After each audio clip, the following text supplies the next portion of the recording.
साथीहरू स्वागत छ तपाईहरुलाई आजको भिडियोमा। यहाँ चाहिँ म तपाईहरु समक्ष आज उपस्थित भइसकेको छु। मध्य प्रदेशले चाहिँ स्थानीय सेवा अन्तर्गत विभिन्न प्राविधिक तहहरूको चाहिँ पाँचौं तहको लागि भ्याकेन्सी खोलाएको छ साथीहरू।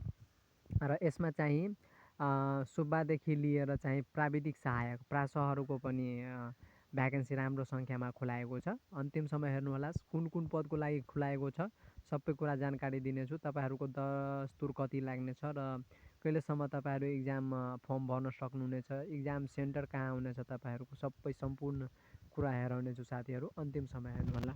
ल यहाँ रहेको छ साथीहरू, प्रदेश लोकसेवा आयोग मध्य प्रदेश जनकपुर धाम नेपाल। स्थानीय सेवा अन्तर्गत प्राविधिक तथा प्राविधिक तर्फ सहायक स्तर पाँचौं तहका पदहरूको ज्येष्ठता र कार्य सम्पादन मूल्याङ्कन तथा कार्यक्षमताको मूल्याङ्कनद्वारा हुने बढुवाको सूचना हो। बढुवाको लागि यहाँ तपाईहरु हेर्नुहोला। म चाहिँ तपाईहरुलाई डाइरेक्ट अप्राविधिक तर्फ हेराउने छु, त्यो पनि खुल्लाको है। यो बढुवाको लागि हो साथीहरूलाई। बढुवामा हेर्न सक्नुहुनेछ तपाईहरु कति सिट खुलाएको छ। कार्यक्षमताको मूल्याङ्कनद्वाराको लागि यहाँ रहेको छ। र अब यहाँ भनेको छ साथीहरू, हेर्नु त के भनेको छ। स्थानीय सेवा अन्तर्गत निम्न सेवा समूहका अप्राविधिक तथा प्राविधिक तर्फ सहायक स्तर पाँचौं तहका पदहरूको खुल्ला तथा समावेशी प्रतियोगितात्मक लिखित परीक्षाको विज्ञापन गरिएको छ साथीहरू। यहाँ छ तपाईहरुलाई काम लाग्ने कुरा। ल हेर्नु त पाँचौं तहको कति खुलाएको छ। अप्राविधिक तर्फ सहायक स्तर पाँचौं तहमा विज्ञापन नम्बर 591 2082-83 मा स्थानीय प्रशासन सामान्य प्रशासन खुल्लामा साथीहरू सबै मिलाएर तपाईको कति रे सामान्य प्रशासनको लागि 64, लेखाको लागि 19 र आन्तरिक लेखा परीक्षणको लागि चाहिँ 10 जना गरेर खुलाएको छ। जम्मा चाहिँ 93 जनाको लागि।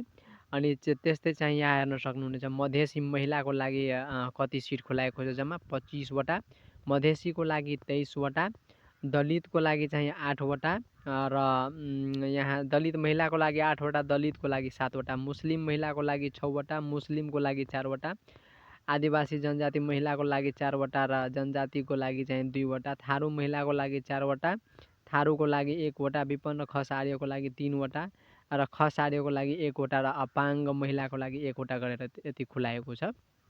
अनि यहाँ तपाईहरु इन्जिनियरिङ तर्फ हेर्नु होला साथीहरू। जुन साथीहरूको इन्जिनियरिङ तर्फ चाहिँ तपाईहरु अप्राविधिक तर्फ बढ्न चाहनुहुन्छ त्यो साथीहरू हेर्नु होला। ल र साथीहरू तपाईहरुलाई म लग्ने छु, यहाँ हेर्न सक्नुहुनेछ यहाँ पनि भ्याकेन्सी खुलाएको छ। यो चाहिँ तपाईहरुको यसमा चाहिँ के रे प्रासहरूको चाहिँ भ्याकेन्सी रहेको छ। यहाँ शिक्षा खण्डमा पनि धेरैजनाको स्थानीय शिक्षा प्रशासन खुल्लामा 14 जना रहेको छ। मधेसी महिलामा 4 जना, मधेसीमा 3 जना, दलित महिलामा 1 जना, दलितमा 1 जना, मुस्लिम महिला 1, मुस्लिम 1, आदिवासी जनजाति महिला 1, थारू महिला 1, खुल्ला 1, मधेसी महिला 1, यति गरेर चाहिँ तपाईहरुको सबै खण्डमा भ्याकेन्सी खुलाएको छ साथीहरू, भारी मात्रामा। र परीक्षाको किसिम चाहिँ तपाईहरुको पाठ्यक्रम बमोजिम लिखित कम्प्युटरसिप परीक्षा र अन्तर्वार्ता हुन्छ। लिखित परीक्षा मिति चाहिँ पछि प्रकाशन गर्नेछ र परीक्षा केन्द्र चाहिँ तपाईहरुको जनकपुर धाममै हुन्छ। दरखास्त कति लाग्ने हो साथीहरू, शिक्षाको लागि पनि र के रे त्यो पाँचौं तहको लागि पनि तपाईहरुको सुब्बाहरूको लागि पनि पहिलोको लागि चाहिँ साथीहरू 400 रुपियाँ र अनि थप जतिवटा कोटामा भर्नुहुन्छ त्यतिको 200 रुपियाँ गरेर थप लाग्नेछ। अनि दरखास्त दिने अन्तिम मिति 2082 साल 10 महिना 22 गते र दोब्बर दस्तुरमा चाहिँ 10 महिना 29 गतेसम्म तपाईहरु फर्म बुझाउन सक्नुहुनेछ साथीहरू। ल साथीहरू, यति थियो तपाईहरुको बुझ्नुपर्ने कुरा र